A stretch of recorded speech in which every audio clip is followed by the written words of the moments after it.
ઘનશ્યામ મહારાજની જય, હરે કૃષ્ણ મહારાજની જય। શ્રીજી મહારાજ વડતાલ સમયો કરવા માટે પધાર્યા। સમયામાં દેશો દેશના હરિભક્તો આવેલા। પછી સમયો પૂરો થયો ને એટલે હરિભક્તો મહારાજની પૂજા કરવા માટે આવ્યા। મહારાજને ભેટ મૂકતા જાય અને પૂજા કરતા જાય। એવી રીતે મહારાજ આગળ 300 રૂપિયા ભેગા થયેલા। પછી એ રૂપિયા લઈ અને શ્રીજી મહારાજ તો વડતાલથી ગઢપુર પધાર્યા। ગઢપુરમાં મહારાજે બધાને કીધું કે અમારી પાસે 300 રૂપિયા છે ને, તો એને આપણે ક્યાં સાચવવા, માટે અમારો વિચાર એવો છે કે બ્રાહ્મણોની 84 કરીએ। એટલે બધાએ કીધું કે મહારાજ આપનો વિચાર અતિ ઉત્તમ છે। પછી મહારાજે લાધા ઠક્કરને બોલાવ્યા।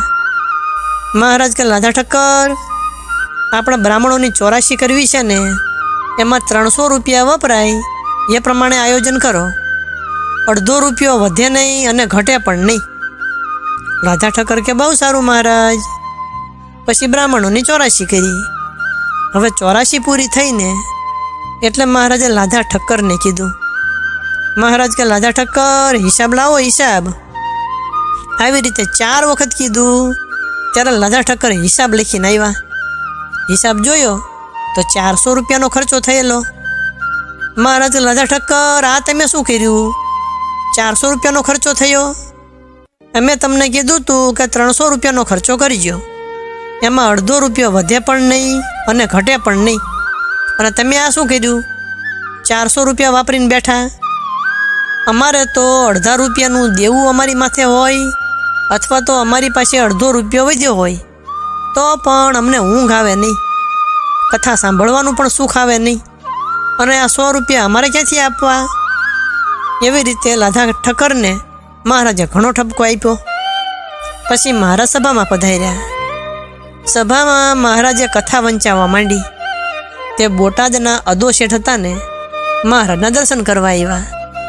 દર્શન કરીને મહારાજ આગળ 100 રૂપિયા ભેટમાં મૂક્યા અને મહારાજને પગે લાગ્યા। શ્રીજી મહારાજ તો એમના ઉપર ઘણા ખુશી થયા અને સારી રીતે એમની બરદાસ્ત રખાવી। પછી મહારાજ કે લાધા ઠક્કરને બોલાવો। લાધા ઠક્કર આવ્યા એટલે 100 રૂપિયા આપ્યા। મહારાજ કે 84માં વધારે ખર્ચો થયો ને, એનું દેવું તમે ચૂકવી દો, અને હવે પછી આવું ક્યારેય કરશો નહીં। એવી રીતે મહારાજે શિખામણ આપી। શ્રીજી મહારાજ એકવાર અક્ષરઓરડીમાં પહોંચ્યા હતા। પછી જાગ્યા એટલે મુખારવીને ધોઈને કોગળા કર્યા અને દાંતણ કર્યું। પછી બિરાજ્યા અને થોડી વાર રહીને કે અમારે દિશાએ જવું છે, એટલે મિયાજી પાણીનો લોટો લઈ અને આગળ ચાલ્યા। શ્રીજી મહારાજ વનમાં દિશાએ જઈ આવ્યા। પછી હાથ ધોઈને સ્નાન કરવા માટે બેઠા। બ્રહ્મચારીએ મહારાજને સ્નાન કરાવ્યું। પછી સુંદર શ્વેત ખેસ પહેર્યો અને ચાકડીઓ પહેરી। પછી મહારાજ તો અક્ષરભુવનમાં પધાર્યા। સર્વે શ્વેત વસ્ત્ર ધારણ કરેલા અને ચાકડીઓ પહેરીને ઉગમણા બારના ઓરડે પધાર્યા। ઉગમણું મુખારવી જ રાખ્યું અને ઢોલિયા ઉપર બિરાજમાન થયા। પોતાના મુખારવીનની આગળ સર્વે સાધુ અને દેશો દેશના હરિભક્તોની સભા ભરાઈને બેઠી હતી। એ વખતે કોઈ હરિભક્ત આવ્યા, તે એમણે મહારાજને ફૂલનો હાર પહેરાવ્યો। પછી સવિત્રાનંદ સ્વામી હાથ જોડીને કે, હે મહારાજ, મંદિર ચણાય છે ને, માટે તમે જો ઘેલા નદીએ પધારો તો હરિભક્તો અને સાધુ સર્વે પથ્થર લઈ આવે। મહારાજ કે બહુ સારું, ચાલો। પછી મહારાજ તો ખોપાળાના દરવાજે થઈ અને આથમણા આરે સરખી વેકરમાં વિરાજમાન થયા। સાધુ અને હરિભક્તો બધાય પાણા ભાંગીને લાવવા માંડ્યા। એમાં એક પથ્થર ઘણો મોટો હતો। તે સાધુ અને પાળા એને ભાંગવા માંડ્યા, પણ કોઈ રીતે પથ્થર ભાંગ્યો નહીં। પછી કુંડલી ગામનો હરિભક્ત લુહાર ભોજો હતો ને, એ પડખે ઊભો હતો।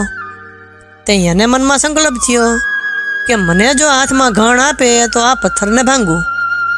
પછી એણે ઘણ માંગ્યો ને, પણ કોઈ આપ્યો નહીં। પાળાઓએ તો ઘણો દાખલો કર્યો, પણ પથ્થર ભાંગ્યો નહીં। પછી મહારાજે એ લુહાર હરિભક્તને આંગળીની શાન કરી અને પોતાની પાસે બોલાવ્યો. એ હરિભક્ત મહારાજ પાસે ગયો. મહારાજ કે તું ઘણ લઈને પથ્થરને ભાંગી. હરિભગત કે મહારાજ મને ઘણ આપતા નથી. પછી મહારાજે સાધુ અને પાળાઓને કીધું કે આ હરિભગતને ઘણ આપો. એ લુહાર છે ને તે ઘા કરવાની કળા વધારે જાણે છે.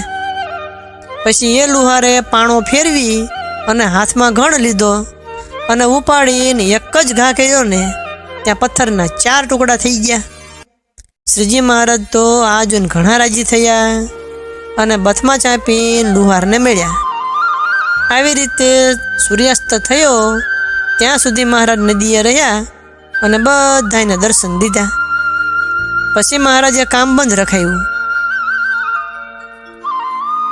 મહારાજ જ્યારે દરબારમાં પધારવા ઊભા થયા ને એટલે એક સારી સુંદર છીપર એટલે એવો પાતળો અને મોટો પથ્થર તે મહારાજે પોતે મસ્તકે લીધો અને મંદિર બાજુ ચાલ્યા. સાધુ પાર્ષદો હરિભક્તો આ બધાએ જોયું ને એટલે એ પણ બધાએ મોટા મોટા પથ્થર ઉપાડી અને દરબાર બાજુ ચાલ્યા. નિત્યાનંદ સ્વામીએ 3.5 મણનો પથ્થર માથે લીધો. આ જોન પીઠવા જાળના હરિભક્ત લુહાર દેવસી હતા ને એમને સંકલ્પ થયો કે સ્વામીએ આવડો મોટો પથ્થર લીધો પણ સ્વામી થાકી જશે, મંદિર સુધી ઉપાડી નહીં શકે. પછી પોતાના ગામનો એક કણબી મેપો પટેલ હતો ને એને દેવસી ભક્તએ કીધું કે તમે નાનો પથ્થર લ્યો, કારણ કે કદાપી જો સ્વામી પથ્થર ઉપાડી શકે નહીં તો આપણે સ્વામીનો પથ્થર ઉપાડવાનો છે અને નાનો પથ્થર તમારી પાસે હોય ને એ સ્વામીને ઉપાડવા આપજો. એવી રીતે નક્કી કરી ત્યાંથી ચાલ્યા. તે ગામના દરવાજે આવ્યા ને ત્યાં તો સ્વામીના શરીરે પરસેવો વળી ગયો અને સ્વામી ઘણા થાકી ગયા. પછી એ પટેલ સ્વામીની પડખે આવ્યા. આવીને સ્વામી પાસેથી પથ્થર લઈ લીધો અને પોતાનો જે નાનો પથ્થર હતો ને એ સ્વામીને આપ્યો. પછી શ્રીજી મહારાજ અને સ્વામી બે એના ઉપર ઘણા રાજી થયા. મંદિરથી ઘેલા નદી સુધી માણસોની પથ્થરે સહિત ઘાટી લાઈન થઈ ગયેલી. આવી રીતે મહારાજ પધાર્યા અને ઉગમણા બારના ઓરડાની ઓસરીએ ઉગમણે મુખારવિંદે વિરાજમાન થયા. એકવાર શ્રીજી મહારાજ ઉતરાદા બારના ઓરડાની ઓસરીએ થાંભલીને ઓઠીગણ દઈને ચાકડા ઉપર વિરાજમાન થયા. મંદિર ચણવાનું કામ ચાલુ હતું એટલે કારખાનાવાળા કડિયાએ કીધું કે મહારાજ ગુગળ ગાળવા માટે ખાટલી જોઈએ છીએ. તો એ વાત તો કોઈએ કાને ધરી નહીં. પછી મહારાજે લાડુબાના ઓરડામાંથી ખાટલી લીધી. હવે ખાટલી લેતા મહારાજને જોયા ને તે લાડુબાના સેવક હતા ને તે મહારાજના હાથમાંથી ખાટલી લઈ લીધી. મહારાજે ખાટલી મૂકી નહીં, તે ખાટલી લેવા માટે 2 હાથે કરી અને ઘણું જોર કર્યું. મહારાજ ખાટલી આ બાજુ ખેંચે અને લાડુબાના સેવક તે ઘર બાજુ ખેંચે. પછી લાડુબાના સેવક નાના હતા ને તે ખાટલી બરાબર ખેંચી શક્યા નહીં એટલે ઉમરામાં પગ ભરાવીને લાગ કર્યો અને કોઈ હિસાબે ખાટલી મૂકે નહીં. પછી તો મહારાજ એવા ખીજાણા ને તે એક ઝાટકો મારીને ખાટલી મૂકી દીધી. એટલે પેલા સેવક હતા ને તે ખાટલી હાથમાં લઈ અને ઊંધા માથે પડ્યા. પછી મહારાજે એક પાટું માર્યું. મહારાજ કે આ તો રાંડ લુચ્ચી છે એમ કહીને ખાટલી લઈ લીધી અને કારખાનાવાળાને આપી. પછી આ વાતની લાડુબાને અને મોટીબાને ખબર પડીને એટલે એ બાઈને સારી પેઠે ઠપકો આપ્યો અને રજા દેવા માંડી. લાડુબા કે હવે અમારે તારું કામ નથી. પછી મહારાજ કે એને કાઢી મેલશો નહીં. આવું મમતાવાળું માણસ તો દરબારમાં એક જોઈએ.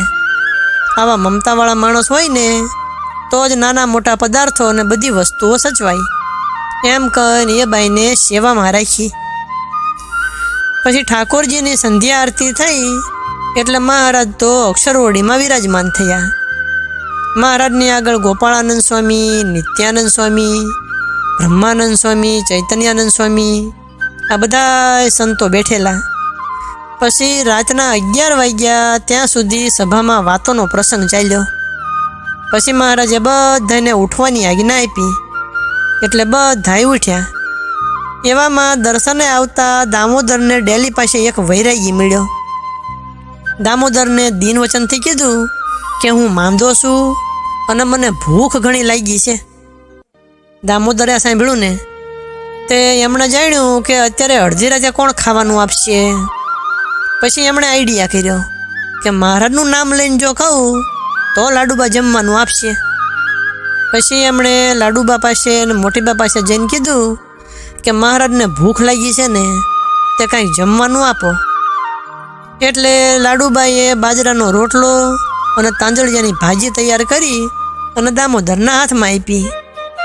પછી દામોદર તો વૈરાગ્યને આપવા માટે જ્યાં નીકળ્યો ને ત્યાં મહારાજ એને જોઈ ગયા. મહારાજ કે કોણ?